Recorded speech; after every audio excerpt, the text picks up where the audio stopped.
Hi, mommy. Ito na naman tayo sa aking kaing serye. O, diba? Gaya na naman ako. Mayroon ako ditong Greek style na yogurt. Kaya meron tayo ditong, nakabili din ako, Biscoff. O, ininit ko kaya yan. Nabasa yung kanyang cover. Hey, look at this. Oh. Hindi ko po kasi na-try yung sa yaw-yaw. So, sana i-try. Kaya lang, ang pinaka-mall na napupuntahan ko na lang ngayon is Walter Mart.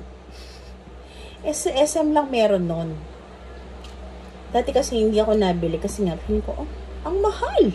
So, ngayon, habang tulog ang ating mga kababayan, dito sa bahay is, try ko to. Yun nga lang, dinawin ko siya sa freezer. So, now, it's nag-yellow. Pero pwede na siguro. Wait. Let's crush it. Wow, English. Hindi ako nag-breakfast, hindi rin ako nag-lunch. So, for the fasting, anong oras na? 2 o'clock. Pwede na to. Okay, ganyan. Yung itsura. Ay, shucks. Okay, ganyan na itsura niya. Yogurt. Ito ko siya na mahilig sa yogurt, pero gusto ko try.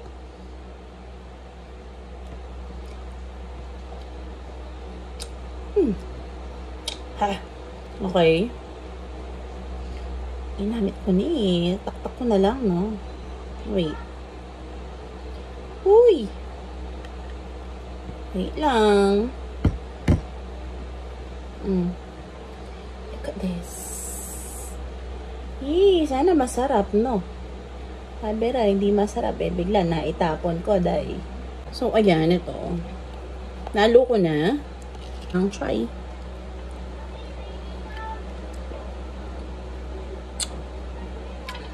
Masarap. Kung nakakainin mo lang siya na pure yogurt. Mas masarap, meron siya Biscoff.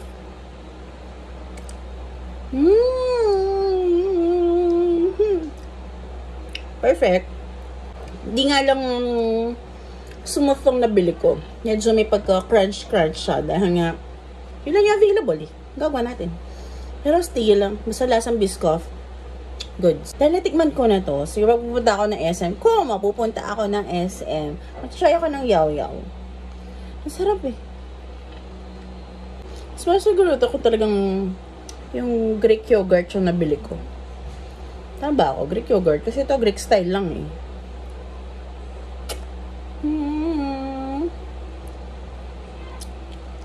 Wala eh. Dahil tambay na tayo sa bahay, tayo na pag-mall. So guys, try mo na rin. Bye!